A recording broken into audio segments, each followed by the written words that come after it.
제가 지금으로부터 6년 반쯤 전에 애국시민사회 기념 10년 할애회에서 10년 인사를 하면서 문재인은 공산주의자이고 이 사람이 대통령이 되면 대한민국이 적화되는 건 시간 문제다, 이렇게 얘기를 해서 민형사상 제소를 당해서 지금 재판받고 있는 거 알고 계시죠? 네. 오늘은 이제 주로 이 보도 사건을 중심으로 발표를 좀 해달라고 요구를 받아서 이 사건을 중심으로 말씀드리는데, 이 사건에 대해서 말씀드리기 전에 제가 막말과 거짓 뉴스에 대해서 간단한 제 의견을 먼저 말씀을 드리겠습니다. 제가 6년 전에, 그리고 또 2015년도에 이걸 고소당할 무렵에 제가 한 이 말이 막말이라고 언론에서 모든 언론이 저를 공격한 내용을 알고 계신가요? 예. 모르시나요? 이게 지금 제가 문재인 공산주의자이고 이 사람이 대통령이 되면 대한민국이 적화되는 건 시간 문제다라고 한 말이 막말이라고 해가지고 온 언론이 저를 다 비난을 했었습니다. 그런데 지금 보니까 어떻습니까? 그게 맞는 말입니까? 틀린 말입니까? 맞습니다. 예, 지금 보면은 우파가 맞는 말을 하면은 좌파가 그거를 막말로 몰아가지고 이제 전 언론을 동원해서 이렇게 지금 이지매를 가하고 있는 그런 형국입니다. 그래서 지금 우리 김문수 지사님께서도 말씀하셨지만 최명진 전 의원 같은 경우에 한 말들을 이걸 막말이라고 볼 수 있는 건지, 그런 거에 대해서 심각하게 고려를 해서 우리가 보완에 동원되지 않도록 했으면 좋겠습니다. 그리고 거짓 뉴스에 대해서 말씀을 드리면은 지금 현 정부가 제가 아까 말씀드린 것처럼 결국은 좌파 정부가 됐고 지금 공산화의 길을 가고 있다고 저는 그렇게 주장을 했는데 거기에 대해서 별 이의가 없으시죠? 그런데 이 좌파 정부가 지금 모든 언론을 장악을 해가지고 자기들 뜻대로 자기네들한테 유리한 정보만 제공을 하고 있는데, 자기네들이 전혀 예상하지 못했던 유튜브라는 것이 나타나가지고 거기서 진실을 지금 보도를 하고 있습니다. 그런데 좌파 정부라는 것은, 좌경 이념이라는 것은 기본적으로 사회적 약자를 이용해서 정권을 획득하려는 사기극이고, 좌파 정부는 그런 사기극에 의해서, 사기에 의해서 집권한 정부가 좌파 정부입니다. 그리고 또 좌파 정부가 유지가 되려면은 또 이 좌파 정부를 공산 정권으로 끌고 가려고 그러면은 이 끊임없이 허위를 얘기해야 됩니다. 끊임없이 사기를 쳐야 됩니다. 사기가 안 통하면은 그러면은 공산화로 갈 수도 없고 좌파 정부가 유지가 될 수도 없습니다.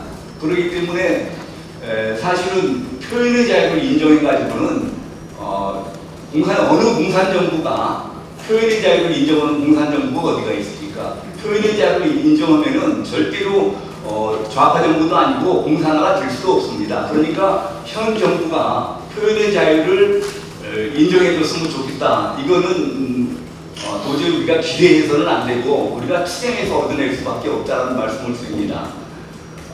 그래서 모든 언론을 장악한 현 정부가, 좌파 정부가 뜻하지 않게 나타난 그 유튜브가 진실을 밝히게 되니까 이걸 어떻게 규제를 해볼까 해가지고 유튜브는 거짓말 뉴스를 생산한다, 이런 모함을, 이런 프레임을 만들어가지고 유튜브를 규제하려고 하다가 펜앤마이크에서 그러면은 누가 정말 거짓 뉴스를 하는지 보자 해가지고 시리즈로 13편까지 했나요? 15편까지 했나요? 하여튼 그렇게 결국 공격을 하니까 정부가 자기네들이 미천이다 들통이 나니까 결국은 유튜브를 거짓 뉴스라는 프레임에 거는 거를 좀 포기하고 말하는 상태인데, 지금 우리가 북한을 자유화하고 민주화시키려고 그러면은 자꾸 북한에다가 이 진실을 알려줘야 되는 것처럼, 실상을 알려줘야 되는 것처럼 이 좌파 정부가 공산화로 가지 못하게 하려고 하면은 끊임없이 우리가 그 진실을 알려줘야 됩니다. 진실을 알려줘야 되기 때문에 온 언론이 좌파 정부에 장악한 현 상태에서 이 그 유튜브들이 진짜로 엄청나게 막중한 일을 하고 있다는 것을 이해를 하시고 우리 그 KBS, MBC, SBS 이런 거 보지 마시고 유튜브를 전 국민이 많이 봐주시기 바랍니다. 제 고소 사건은 많이들 아실 테니까 간략하게 보고를 드리겠습니다. 아까 말씀드린 것처럼 제가 그 자리에서 말씀드린 것이 불임 사건은 민주화운동이 아니라 공산주의 운동이다. 문재인은 불임 사건의 변호인으로서 사건 기록을 다 보았을 것이기 때문에 그 사건이 공산주의 운동인 것을 잘 알고 있었을 사람이다. 그런데 노무현 정권 당시 청와대 민정수석 비서실장 등으로 재직하면서 고용주에게 인사상 불이익 등 보복 조치를 했다. 그래서 문재인은 공산주의자이고 이 사람이 대통령이 되면 우리나라가 적화되는 건 시간 문제라고 확신하고 있었다. 이게 지금 고소 사건은 3가지가 되어 있는데 그 중에서 이 공산주의자 부분을 중심으로 설명을 드리도록 하겠습니다.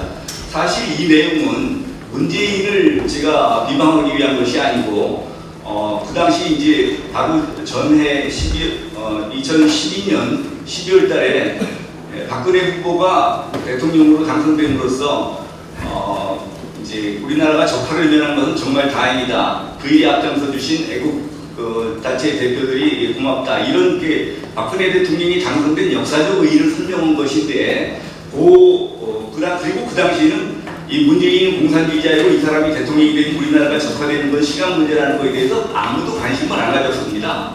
그런데 2015년도에 제가 방송문화진흥회 이사장으로 선임이 되니까 이걸 가지고 저를 공격하기 시작했습니다. 제가 발언한 후에 2년 9개월이 지나서 이 문제로 트집을 잡아서 저를 고소하고 민사상으로도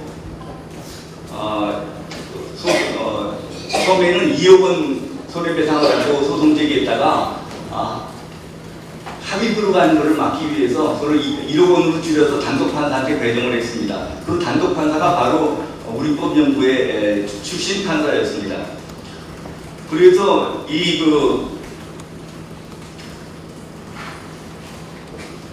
문재인이 고소한 건 2015년 10월인데 이거를 그동안에 검찰에서는 조사를 하지 않고 가만히 가지고 있다가 2년쯤 지나서 2017년에 5월 9일에 19대 대통령 선거에서 문재인이 당선되니까 7월 20일에 2년쯤 갖고 있다가 7월 20일에 공소제기를 했습니다. 근데 그 검찰이 왜 2년씩이나 갖고 있었느냐? 제가 발언한 내용은 우리 그 형법상 명예훼손이 될 수가 없는 내용이기 때문에 그렇습니다. 그때까지의 대법원 판례, 어느 대법원 판례를 봐도 이것이 명예훼손이 될 수가 없는 겁니다. 그러니까 이제 검찰이 원래는 이거를 공소제기를 할 수도 없고 그렇다고 또 대통령이 고소한 사건을 무혐의 불기소 처분할 수도 없고 그러니까 입장이 난처해서 갖고 있다가 결국은 그 검찰 인사가 가까워지니까 할 수 없이 법원에 가서 알아서 무죄를 받든지 마음대로 하라고 기소를 한 겁니다. 제가 이때 진짜로 제가 그 28년 가까이 검사 생활을 했지만 저는 그렇게 느껴보지 못했는데 이 사건 제가 피의자가 되면서 대통령의 권력이 얼마나 막강한지를 실감하게 한 사건입니다. 저로서는 항상 공정하다고 생각했던 자부했던 검찰이 그 대통령이 고소한 사건이라고 해가지고 제대로 결정을 못하고 이거를 법원에 기소해서 자기들 책임을 면했다는 것에 대해서 아주 실망이 짝이 없습니다. 그럼 왜 제가 이런 발언을 마음 놓고 했는지 또 이것이 죄가 안 된다고 제가 생각했는지 그때까지 대법원 판례를 몇 개만 읽어드리겠습니다. 이 자료에 나와 있기 때문에 일부만 읽어드리겠습니다. 좌와 우의 이념 문제는 국가의 운명과 이에 따른 국민 개개인의 존재 양식을 결정하는 중차대한 쟁점이고 이 논쟁에는 필연적으로 평가적 요소가 수반되는 특성이 있다. 그러므로 이 문제에 관한 표현의 자유는 넓게 보장되어야 하고 이에 관한 일방의 타방에 대한 공격이 타방의 기본 입장을 왜곡시키는 것이 아니란 부분적인 오류나 다소의 과장이 있다 하더라도 이를 들어 섣불리 불구배의 책임을 인정함으로써 이 문제에 관한 언론을 봉쇄하여서는 안 된다. 저는 오류나 다소의 과장도 없었습니다. 그러니까 당연히 이 판례에 딱 떨어지는 내용이어서 이건 죄가 될 수가 없는 내용이고, 또 보겠습니다. 당의 표현이 공적인 존재의 정치적 이념에 관한 것일 때에는 특별한 의미가 있다. 그 공적인 존재가 가진 국가사회적 영향력이 크면 클수록 그 존재가 가진 정치적 이념은 국가의 운영에까지 영향을 미치게 된다. 그러므로 그 존재가 가진 정치적 이념은 더욱 철저히 공개되고 검증되어야 한다. 이 문재인같이 대통령 후보가 된 사람에 비해서는 더욱 철저히 공개되고 검증되어야 한다. 이런 명백한 그 대법원 확실한 대법원 판례가 있기 때문에 저는 이것이 형사적으로 문제가 된다든지 그런 건 꿈에도 생각을 안 하고 자연스럽게 그런 발언을 했던 것입니다. 그런데 정말로 다행스럽게도 기소된 지 1년 후에 작년 8월 23일 날 서울중앙지방법원에서 1심 선고가 됐는데 무죄 선고를 내렸습니다. 이거는 사실은 제가 검찰이 저를 죄가 안 되는 걸 뻔히 알면서도 기소한 걸 보고 1심에서도 대통령 측면을 생각을 해서 그냥 유죄 판결을 해서 항소심에 가서 무죄를 받든지 말든지 마음대로 하라 이런 식으로 나올 줄 알았는데 정말로 1심에 그 용기 있는 소신 있는 판사를 만나서 종전 대법원 판례대로 무죄 판결을 받았습니다. 이분은 정말 양심에 따라서 소신을 가지고 상급심에 미루지 않고 대법원 판례대로 법리대로 판결해 주는 것에 대해서 제가 진심으로 고맙게 생각하고 이분이 언젠가는 사법부에서 훌륭한 분으로 평가를 제대로 받을 수 있는 날이 올 거를 기대하고 있습니다. 김경진 판사입니다.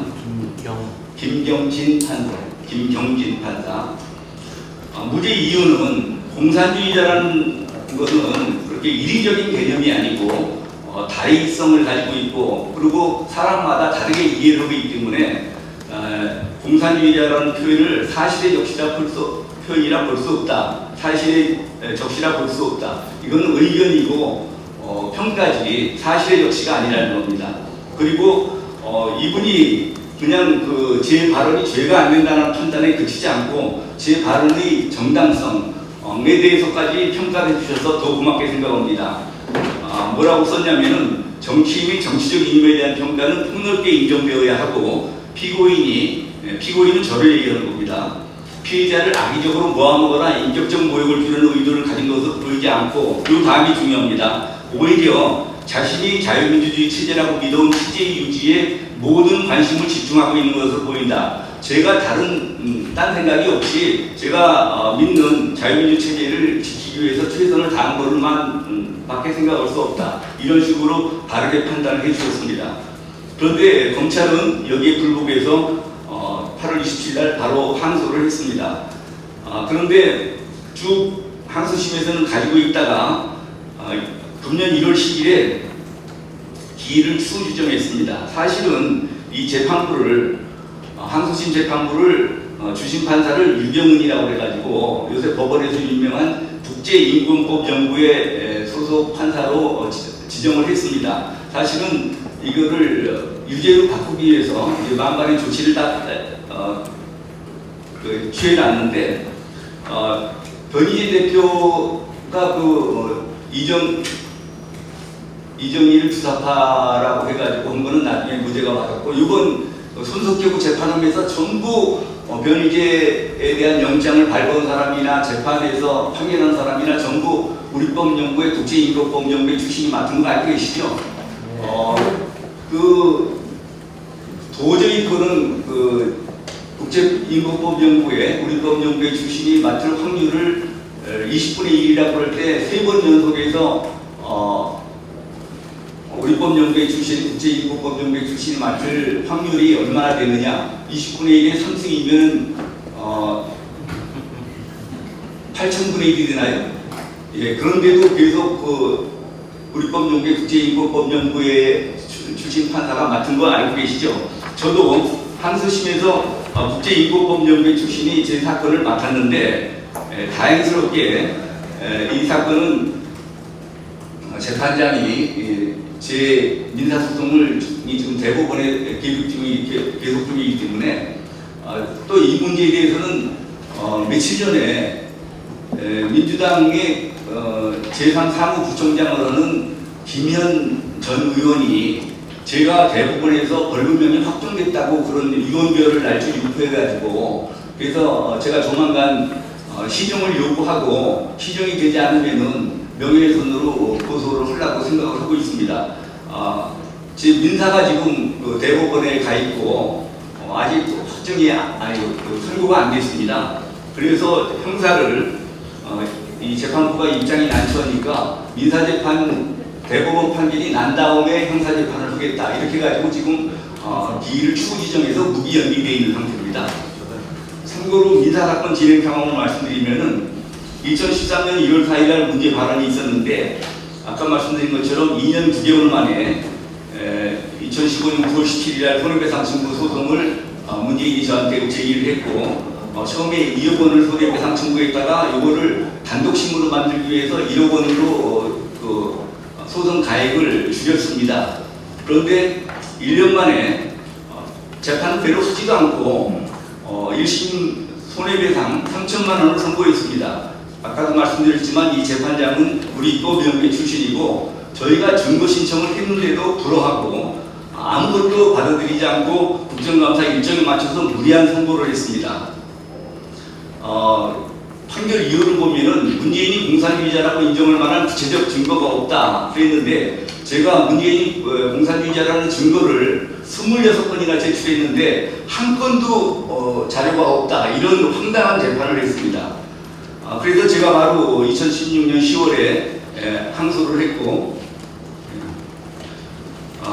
그래서 2심에서는 형사에서 무죄가 나온 다음에 손해배상 1,000만 원으로 깎여졌지만 제가 도저히 납득을 할 수 없어서 상고를 해서 지금 아까 말씀드린 것처럼 대법원의 재판 계속 중입니다. 짧게 끝내달라고 해서 표현의 자유에 대한 최근의 판례만 소개를 하겠습니다. 그 전에 변희재가 통진당의 이정희 대표를 상대로 주사파하고 종북이라고 표현을 했다가 그것이 민사상 손해배상 청구가 들어와가지고 1심, 2심까지 다 손해배상 하라고 나왔는데 작년 10월 30일 날 대법원에서 전원 합의체 판결로 그거를 파기 환송을 했습니다. 그 이유가 종전의 대법원 판례보다도 더 이 표현의 자유를 많이 보장을 했는데 종전에는 이제 형사 문제만 주로 표현의 자유를 인정했다 그러면은 민사 문제까지 해서도 표현의 자유를 더 인정해야 된다 이런 취지입니다. 명예훼손과 모욕에 대한 과도한 책임 추궁이 정치적 의견 표명이나 자유로운 토론을 막는 수단으로 작용해서는 안 된다. 정치적 표현에 대하여 명예훼손이나 모욕의 범위를 지나치게 넓게 인정하거나 그 경계가 모호해지면 헌법상 표현의 자유는 공허하고 불안한 기본권이 될 수밖에 없다. 공직자 등에 대해 비판하거나 정치적 반대 의견을 표명하면서 사실의 역수가 일부 포함된 경우에도 불법행위 책임을 인정하는 것은 신중해야 된다. 이런 내용으로 작년에 전원 합의체 판결이 있었습니다. 마지막으로 전원 합의체 판결에서 지적한 것처럼 형사상으로는 무죄라 하면서도 민사상으로 제 경우처럼 형사는 무죄인데 민사상은 손해배상 책임을 져야 한다. 이러면은 이것은 표현의 자유가 보장된 사회라고 할 수가 없습니다. 그리고 참고로 말씀드리면은 지금 문재인은 대통령이 지휘해서 공천권 등을 활용해가지고 변호사들에게 무료 변론을 시키는 것으로 알고 있습니다. 그런데 이건 제가 심각한 문제라고 생각합니다. 이거는 일반 공직자들 같으면은 김영란법 위반에 해당될 겁니다.